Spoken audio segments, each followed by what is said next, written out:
Si Regan Praferosa, ang atin hong makakasama. Regan, magandang gabi sa iyo and thank you sa pagpa-unlock sa amin ngayong gabi. Magandang gabi, Sir Ricky. Glad to be here. Yes, pangalawang beses na natin na nagkwentuhan. You remember? Oo. Yes po, Sir Ricky. Sige. So, unahin natin doon sa ang inyong grupo, Recovering Gamblers of the Philippines. Ano ang inyong inaasahan nasasabihin ng Pangulo tungkol sa online gambling bukas? Sana po ay mayroon na po siyang konkretong restriction sa mga nangyayari sa online gambling po dito sa ating bansa. Parang nung huli nga tayo nag-usap, ang inyong grupo is not totally in favor of banning, di ba? Online gambling kung hindi ay regulations. Ulit nga ulit Sir Regan doon para lang doon sa mga nanonood at nakikinig po sa atin na ngayon lang kayo mapapakinggan, no? At nakalimutan yung inyong posisyon hinggil ho rito, sir. Yes po, kami po ay naniniwala na magkakaroon po ng mas magandang restriction ang gobyerno po natin, especially sa larangan po ng sugalan, na mas maging mahigpit at mas maging maayos para sa mga parokyano nila. Oo. Kagaya halimbawa ng binabanggit ninyo yung dati yung yung regulation doon sa napakadaling access sa mga e-wallets ng ating mga kababayan, tama? Yes po. Yes po. Actually, maganda nga po yung mga nababasa namin mga bill na pinapasa ng ating mga party list, no, na talagang pinahigpit po nila at binibigyan nila ng konkretong detalye kung ano po yung mas maganda para sa mga mamamayan natin. Oo. Ang inyong grupo ay very active dito and for sure kayo ay may mga naririnig-rinig na rin based sa inyong pakikipag-usap sa iba-ibang sektor. Mas malakas ba ang bulong na ito ay regulation lamang at hindi total ban? Kasi matindi rin, mainit din, Regan, ang ilang grupo, katulad halimbawa ng simbahan, no? Talagang sila for total banning ng online sugal na nakakapirwisyo di umano sa ating mga, lalo na ngayon sa mga kabataan din, sa mga kababayan natin. So kumbaga, kung magsisenaryo building, hindi nyo ba nakikita o hindi nyo ba nararamdaman na maaaring mag-announce ang Pangulo rin ng banning nito? Mas nakakatakot po tulad po ng mga nangyayari sa ibang bansa, same as sa Las Vegas. Pag masyadong nilang hinigpitan yung tungkol sa mga banning, marami pong pumapasok na illegal. So mas maganda po na at least kontrolado po ng gobyerno natin ano man pong laro ang gagawin nila. Yun din ang isa kong dito Yun din ang isa kong curiosity, no? Dahil sa mainit ngang debate rito, and usually naman wala tayong nakikitang mga concrete na hard facts kapag ka merong naglalabasan ng mga argumento. Kayo ba sa inyong grupo, dahil yan ay isa sa sinusulong nyo, regulation, not banning, dahil sabi ninyo ay baka yung mga underground na sugal ay magsulputan, ito ba'y nabanggit mong isa, US, Las Vegas kamo, ito ba'y nakabase talaga din sa datos all over the world? Yes po, kasi ang gobyerno po nagsasabi na there's a good side din po yung mga operators and mga income na nakukuha dito. Ngayon po, sad to say, since lagi po akong nakikita sa mga interviews, yung mga underground nga pong site, ginagamit po yung video ko at kinukuha lang yung simpleng clippings ng war story po namin. Kasi di nila tinutuloy yung video na ito po kami po ay tumutulong sa mga natalo at mga nalulung na. Ibig sabihin, parang dinedecontextualize ang iyong mga panayam. Parang ginagamit para masulong din yung kanilang interes.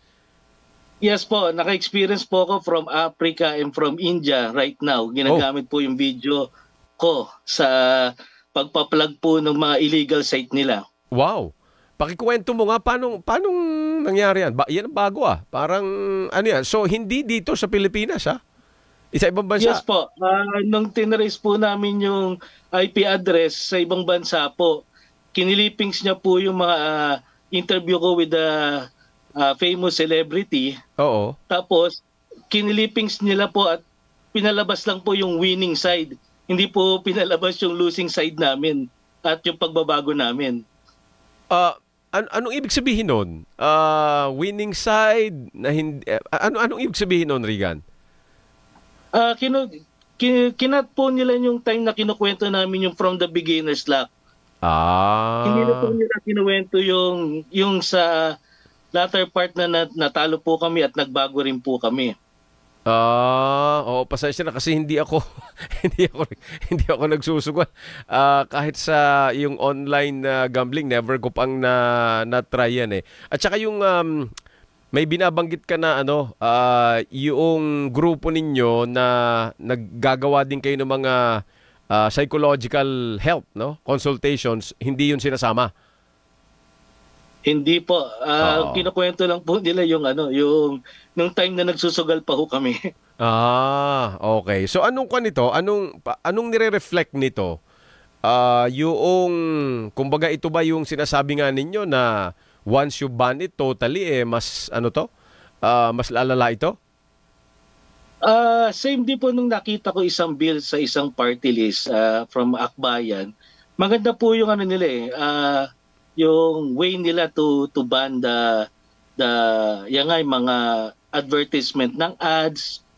Meron po silang gagawin na parang one-stop shop for one-stop website to sa mga exclusion, ganun. So, yun lang po ang mga nakikita namin na possible na pwedeng mangyari sa panahon po ngayon. Sige. So, ang kwan dito, aabangan natin kasi ang latest naman ho rito sa Malacanang side, parang sinabi na yan ni Yusek Claire Castro na, tinitimbang nila yung pros and cons nito dahil nga doon po sa parang economically speaking, ang laki ho bilyong piso ho yung nakataya dito, and of course, meron ding mga masasakripisyong mga manggagawa dito ho. So habang nag-uusap tayo ngayon, ano bang estado ng mga online sugarol dito sa Pilipinas, Sir Regan? Sir, hindi na po sila na ngayon nahihiyang tumawag sa amin. And nakakatuwa naman po at yung Zoom meetings po namin ay nadagdagan po ng mga schedule just to cater yung mga gusto na po magbago. Ayun.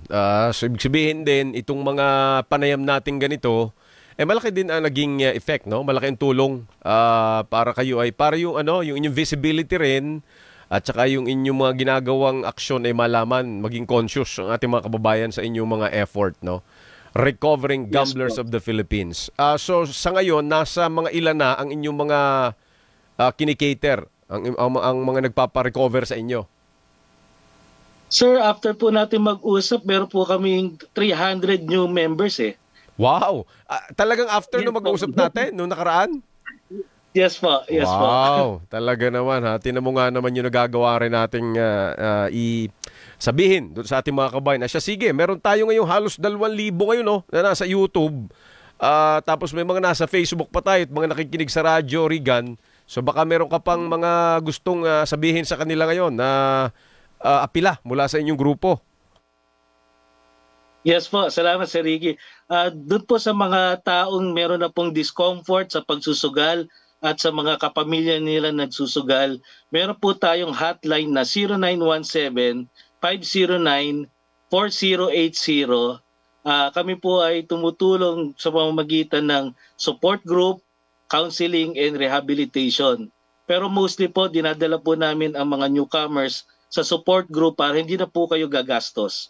Yun, sabi rito ni Brando Dong, mag-inuman na lang na wag na magsugal. Yung ba, Brandong, ibig mo sabihin dito? Mag-inuman na lang daw, wag na magsugal. Delikado rin naman yun pagka lagi tayong lasing. Sige, Regan, salamat sa oras mo at hanggang sa susunod na kwentuhan natin, sir. Thank you. Salamat po, Sir Ricky. Maraming salamat. Si Regan Praferosa. Siya po ay founder, trustee ng Recovering Gamblers of the Philippines.